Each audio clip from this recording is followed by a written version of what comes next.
बिस्मिल्लाहिर्रहमानिर्रहीम। अल्हम्दुलिल्लाह।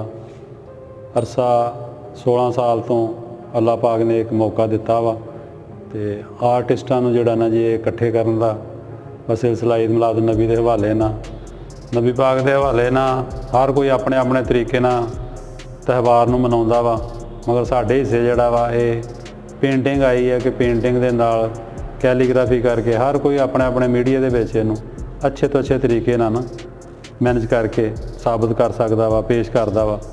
ते असी अज थोड़ा जिहा पेंटिंगां दे बारे मैं ना दसना चाहांगा कि जिहड़े जिहड़े दोस्त इहदे नाल काम कर रहे ने उन्हां दी पेंटिंग दे उत्ते जो जो ना काम कीता वा वो मैं दसांगा।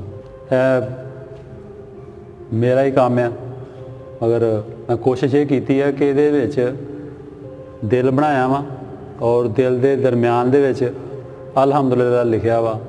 फिर वो जोड़े बनाए ने पीस बनाए ने वो 16वीं नमैश आ और 16 ही वो जोड़े ने पीस ने और हर पीस दे उपर अल्हम्दुलिल्लाह लिखी आ, सुलस दे विच लिखी आ, रिका दे विच लिखी आ, नस्तालीग दे विच लिखी आ, कूफी दे विच लिखी आ, अलहदा हरूफे तहजी दे विच लिखी आ। मसलन 7 खत ने वो 7 खत्तां दे विच जिहड़ा ना जी वो अल्हम्दुलिल्लाह लिखी आ।